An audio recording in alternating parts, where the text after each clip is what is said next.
वैसे तो वल्लभ भाई पटेल, अभी ये वल्लभ भाई पटेल को लोग कहते हैं कि भाई ये लौह पुरुष था।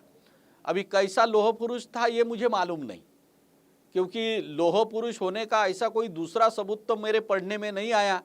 तो ये कैसे लौह पुरुष मानते हैं तो पता नहीं, लेकिन इनको लौह पुरुष कहा जाता था।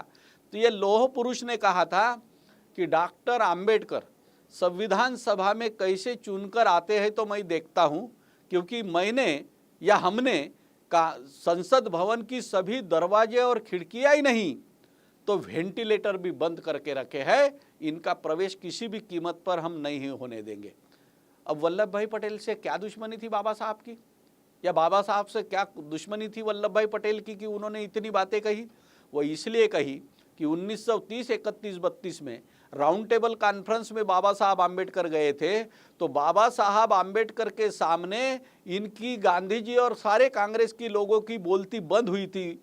उनके विद्वत्ता के सामने इनकी एक नहीं चली, और इसलिए 1935 का जो कानून बना वो बाबा साहब के मर्जी से बना। क्योंकि जो 1935 भारत का संविधान लिखने का वक्त आया तो बहुत सारे वो लोग आज भी कहते हैं कि भारत का संविधान बाबा साहब ने नहीं लिखा, तो फिर किसने लिखा? तो कुछ लोगों ने कहा BN राव ने लिखा।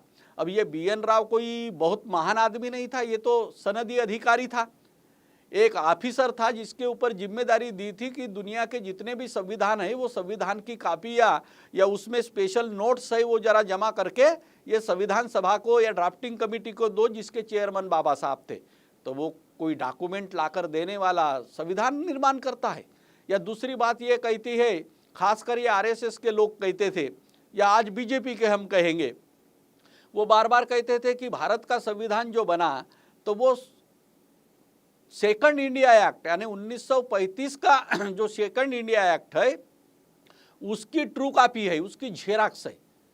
बाबा साहब ने ऐसा कुछ नया नहीं किया, लेकिन वो ये नहीं जानते कि सेकंड इंडिया एक्ट जो बना वो ही बाबा साहब के मेहरबानी से बना, बाबा साहब के कहने से बना है।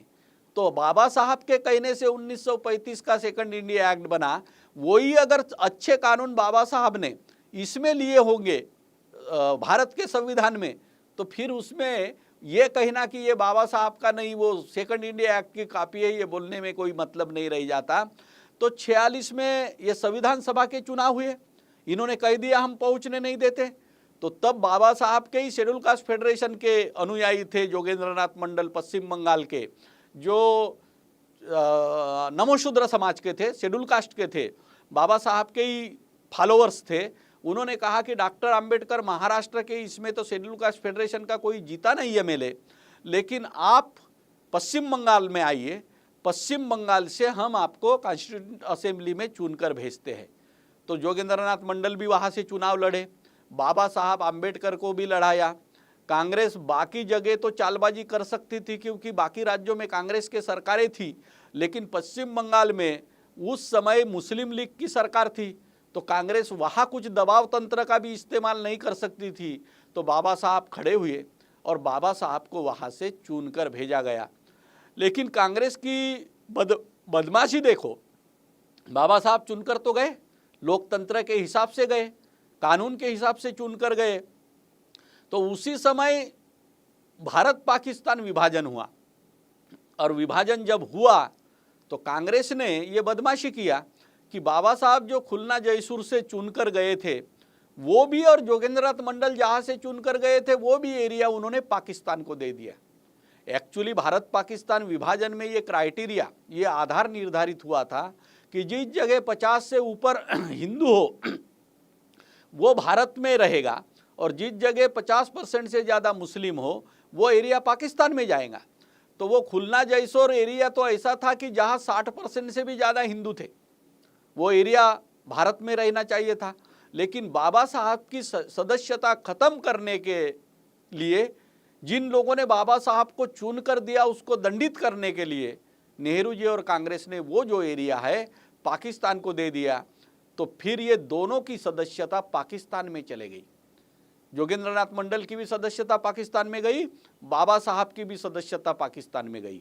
ठीक है, जोगेंद्रनाथ मंडल का एरिया ही वहाँ पाकिस्तान में गया था, उनका मकान वही था, उनकी खेती वही थी, वो सारा एरिया ही पाकिस्तान में जाने के कारण उनको तो पाकिस्तान जाना पड़ा, क्योंकि एरिया ही उनका टूट गया। वो अगर छोड़ के आते तो इधर कहाँ रहते। लेकिन बाबा साहब तो बम्बई से जाकर चुनाव लड़े थे, तो बाबा साहब ने डिसाइड किया कि मैं इसका इस्तीफा देता हूँ।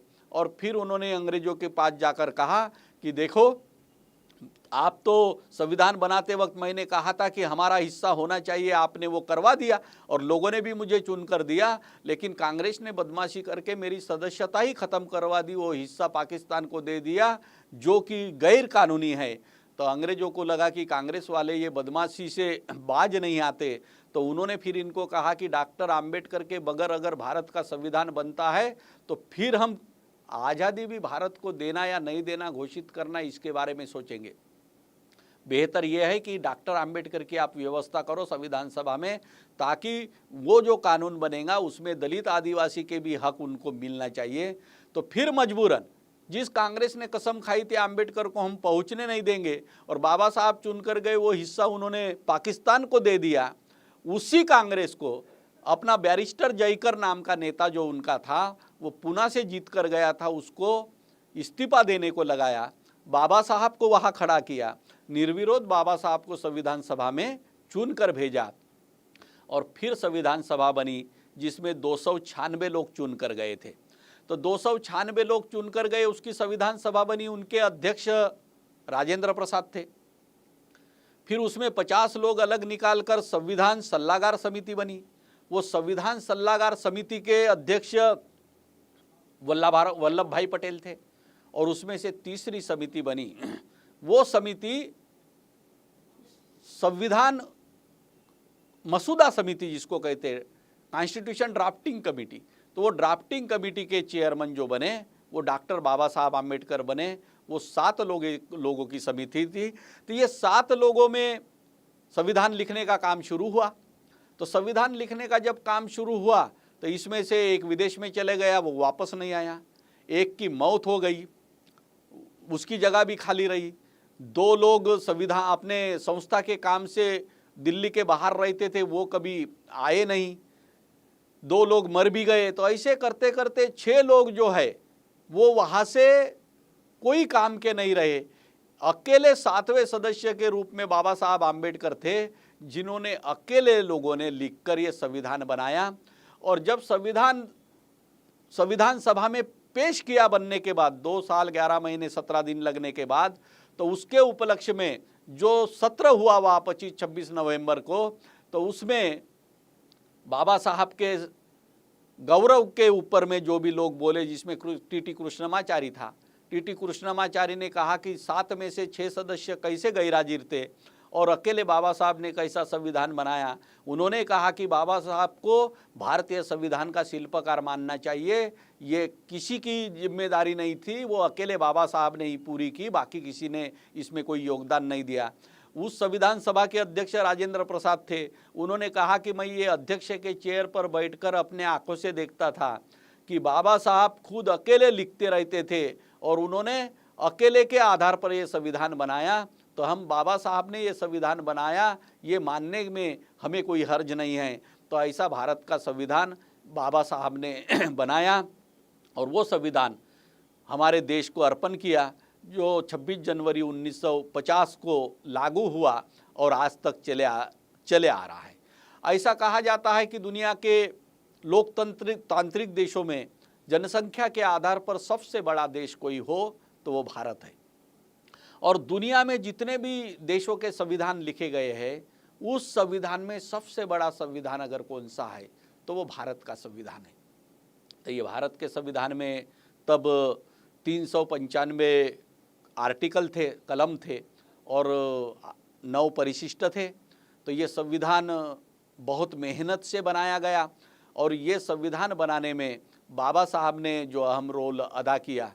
तो ये आज संविधान दिन मनाया जाता है, लेकिन दुख से ये कहना पड़ता कि ये संविधान दिन जो मनाया जाता तो आज भी बाबा साहब को मानने वाला जो समाज है वो संविधान दिन मनाता है।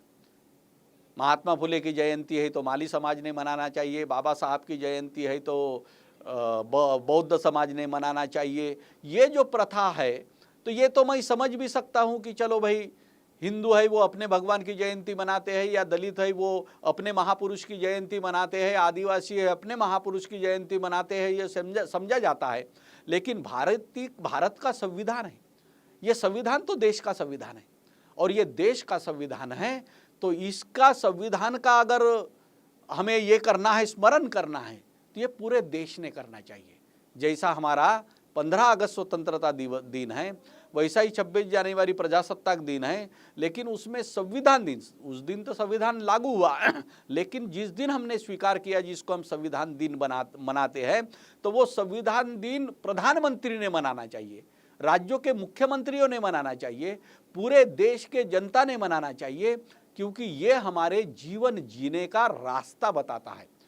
राम जेठमलानी बहुत बड़े विधिज्ञ वकील है, उन्होंने भी एक बार कहा था कि दुनिया में जितने भी धर्म ग्रंथ है, क्रिश्चियनों के लिए बाइबल सबसे बड़ा पवित्र धर्म ग्रंथ है, हिंदुओं के लिए उनके 4 वेद या रामायण महाभारत है, सिखों के लिए गुरु ग्रंथ साहब है, जैनों के लिए जो भी उनके आयत है वो 45 आगम बोलते वो उनके लिए पवित्र है, हमारे बौद्धों के लिए भी बुद्ध धम्म है, या मुसलमानों के लिए कुरान है, क्रिश्चियनों के लिए उनका बाइबल है। वैसा ही भारत देश के लिए सबसे बड़ा धर्म ग्रंथ कोई होगा तो वो धर्म ग्रंथ भारत का संविधान है। तो यही सबसे बड़ा धर्म ग्रंथ समझकर हमने इसकी पूजा करनी चाहिए, इसके अनुसार आचरण करना चाहिए।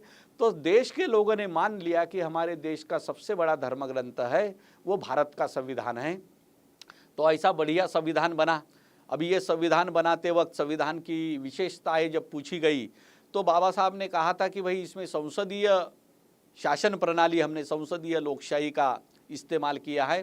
तो संसदीय शासन प्रणाली, one man one vote one value, या लोकशाही के बारे में लोगों ने लोगों द्वारा लोगों के माध्यम से लोगों के लिए लोगों के माध्यम से चलाया हुआ शासन, ये लोकशाही शासन है, ऐसा अब्राहम लिंकन ने कहा था। तो ये सारी बातें होने के बाद में जब ये भारत का संविधान लागू हुआ तो भारत का संविधान लागू हुआ तो संसदीय शासन प्रणाली के बारे में कुछ लोगों ने बाबा साहब को पूछा था कि डॉक्टर बाबा साहब आम्बेडकर, ये संसदीय शासन प्रणाली जो आपने संविधान में ली है क्या वो इंग्लैंड के संविधान से ली है? तो बाबा साहब ने नहीं कहा, नहीं ये मैंने संसदीय शासन प्रणाली इंग्लैंड के संविधान से नहीं, ये मैंने भगवान बुद्ध के विचारों से ली है। जब सामाजिक लोकशाही की बात आई तो सामाजिक लोकशाही की बात आई तो समता, स्वतंत्रता और भाईचारा ये सामाजिक लोकशाही के अंग है।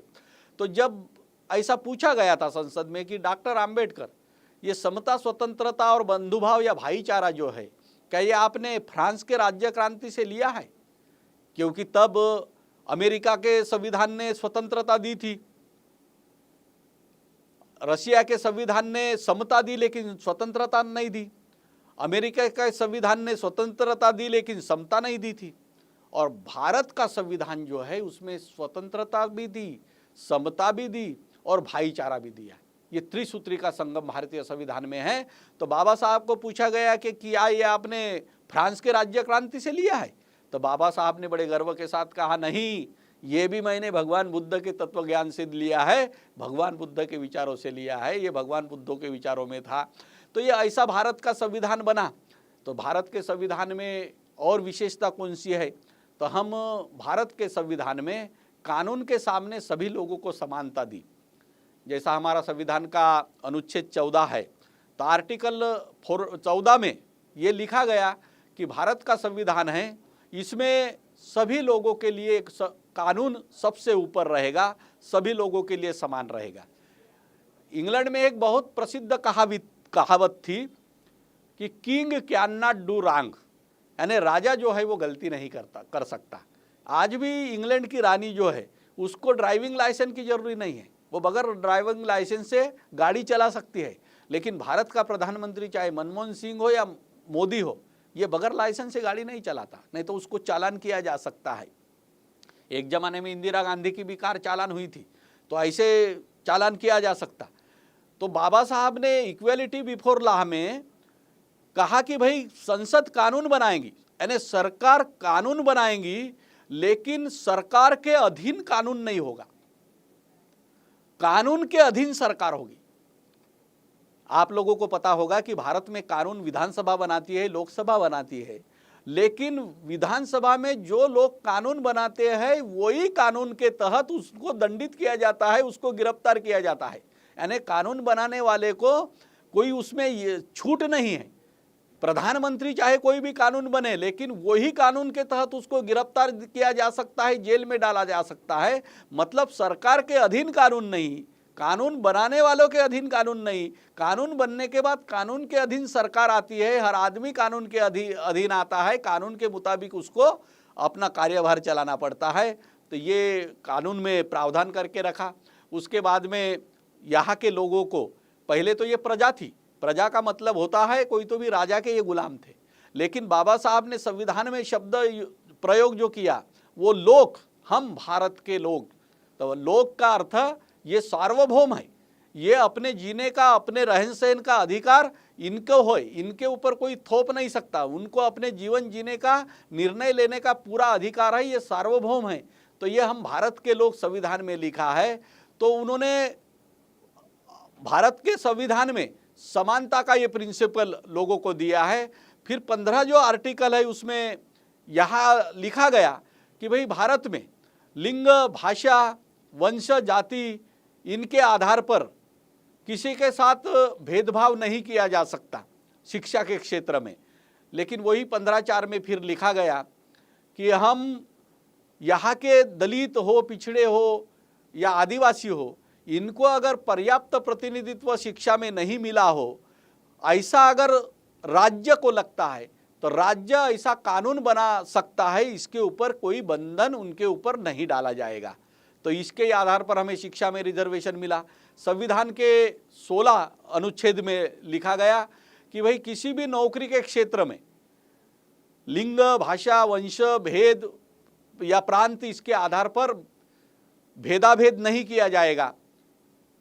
लेकिन 16(4) में फिर ये लिखा गया कि किसी राज्य में अगर दलित, आदिवासी, पिछड़े लोगों को पर्याप्त प्रतिनिधित्व नहीं मिला, ऐसा वहाँ का राज्य मानता है, तो फिर उस राज्य को अपने राज्य में उनके लिए विशेष प्रावधान करने का अधिकार है, उसके ऊपर कोई बंधन नहीं रहेगा। उसी के आधार पर हमको 15(4), 16(4) के आधार पर आज शिक्षा में और नौकरी में रिजर्वेशन मिल रहा है। उसके बाद में आर्टिकल 17 आया। तो भारत में सदियों से चले आ रही जो अस्पृश्यता थी, वो अस्पृश्यता खत्म करना चाहिए, संविधान के अनुच्छेद 17 में लिखा गया है। उसके ही अनुच्छेद 21 में 21 में लिखा गया है कि यहाँ के हर आदमी को जीने का अधिकार है, उसको जीने के अधिकार से कोई वंचित नहीं रख सकता। और 21(1) में लिखा है 14 साल के कम उम्र के सभी बच्चे, चाहे SC हो, ST हो, पिछड़े वर्ग हो या ऊंचे वर्ग को हो, उनको सख्ती का और मुफ्त शिक्षा मिलनी चाहिए, प्रावधान किया गया। और भारत में उसके बाद में महत्वपूर्ण बात जो कही है वो अनुच्छेद 25 में है, धर्म स्वातंत्र्य का अधिकार या धर्म स्वातंत्र्य की आज़ादी। क्योंकि भारत ये निधर्मी स्टेट था। बाकी देशों में कैसा था, इस्लाम, पाकिस्तान में आज भी अगर वहाँ पाकिस्तान में राष्ट्राध्यक्ष को शपथ लेनी पड़ती है तो कुरान पे हाथ रख के लेनी पड़ती है और कहना पड़ता है कि मैं कुरान के मुताबिक इस राज्य का राज्य कारभार चलाऊंगा। अगर अमेरिका के राष्ट्राध्यक्ष को शपथ लेना है तो उसको कहना पड़ता है बाइबल पे हाथ रख के कि मैं बाइबल की कसम खाता हूँ कि प्रभु यीशु के विचारों से मैं ये राज्य चलाऊंगा। लेकिन भारत के राष्ट्रपति को या बाकी लोगों को शपथ लेते वक्त केवल ईश्वर भी नहीं, ईश्वर भी बोल सकता है या सत्यनिष्ठा से मैं संविधान का अनुसरण करके राज्य चलाऊंगा, ये शपथ लेना पड़ता है। तो ये धर्मनिरपेक्षता हमारे देश में भारतीय संविधान ने दी है। और उसके बाद में हम देखते हैं कि बहुत लोग ये गफलत करते हैं कि रिजर्वेशन तो 10 साल के लिए था, ये कांग्रेस सरकार हो या बीजेपी की सरकार हो, ये बार बार इसको बढ़ाती जाती है, ये बढ़ाने की क्या ज़रूरत है, ये नहीं बढ़ाना चाहिए। लेकिन लोग इसमें गफलत करते हैं। 16(4) और 15(4) में जो रिजर्वेशन मिला शिक्षा में और नौकरी में, ये और 332 और 334 में मिला हुआ रिजर्वेशन है, वो राजकीय रिजर्वेशन, ये दोनों अलग अलग है। 332 में हमें देश के लोकसभा के लिए रिजर्वेशन मिला है और 334 में हमें पूरे देश के विधानसभाओं में रिजर्वेशन दलित आदिवासी को मिला है, तो उसके लिए 10 साल की मर्यादा थी, उसके लिए 10 साल की अवधि थी। लेकिन बाकी लोगों के लिए जो शिक्षा और नौकरी में रिजर्वेशन मिला 15/4 16/4 में, वो जब तक संविधान चल रहा है तब तक वो अबाधित है, इसके लिए कोई मर्यादा नहीं। तो ये भी लोगों ने ध्यान में रखना चाहिए। और उसके बाद में बाबा साहब ने 340 भी लिखा। तो दलित आदिवासी को तो रिजर्वेशन मिल गया था, उस जमाने में उन्होंने पिछड़े वर्ग को भी रिजर्वेशन में आने की अपील की थी, लेकिन पिछड़े वर्ग को सवर्ण समाज के लोग ये समझाने में कामयाब हुए कि आप अगर दलितों के साथ जाते हैं तो आप नीचे जाति में चले जाओगे, इसलिए आप इनमें मत जाइए। इसलिए वो उनके बहकावे में आकर वो सूची में शामिल नहीं हुए। लेकिन उनकी हालत देखकर बाबा साहब ने संविधान में 340 अनुच्छेद लिखा, जिसके आधार में ये लिखा गया था कि हर 10 साल में केंद्र सरकार हो या राज्य सरकार हो या पिछड़े वर्ग के लिए लोग या केंद्र सरकार ने पिछड़े वर्ग के लिए एक कमीशन नियुक्त करना चाहिए। वो कमीशन से सिफारिशें लेना चाहिए कि उनकी अगर सामाजिक, शैक्षणिक, आर्थिक हालत खराब होंगी तो उनके विकास के लिए भी क्या उपाय किए जा सकते हैं। और उसी के आधार पर पहला काका कालेलकर कमीशन बना, फिर दूसरा मंडल कमीशन बना, ये सारे कमीशन बने। और लेकिन मंडल कमीशन फिर आखिरी 1990 में वीपी सिंह सरकार में लागू किया गया। अभी तक उसका कितना लाभ ओबीसी को हुआ ये तो बताना कठिन है, लेकिन उसके आधार पर उनको शिक्षा में और नौकरी में रिजर्वेशन मिला। तो दलित आदिवासी से 40 साल लेट ना क्यों हो, लेकिन उनको भी ये अधिकार दिया गया। तो संविधान लिखने के बाद में बाबा साहब ने उसको लागू भी किया गया, लेकिन उसके बाद में उसके ऊपर आक्षेप भी पहले भी हुए थे। बाबा साहब के ज़माने में भी ये कहा था कि भाई संविधान लिखने को इतने दिन ही क्यों लगे, 2 साल 11 महीने 17 दिन। तो उसका जवाब तो उस समय बाबा साहब ने ही दिया कि दुनिया के संविधान कौन से देश के संविधान में आर्टिकल कितने थे और लिखने में कितने दिन लगे। तो उन्होंने अमेरिका का संविधान है, कनाडा का संविधान है, ऑस्ट्रेलिया का संविधान है, इनके उदाहरण देकर बताए कि ये संविधान के कंपैरिजन में भारत का संविधान 395 कलम और 9 परिशिष्ट, तो ये लिखने में जो 2 साल 11 महीने 17 दिन लगे ये ज़्यादा नहीं होते। उसके बाद में लगा था कि बाबा साहब ने ये लिखा ही नहीं है, BN राव ने लिखा।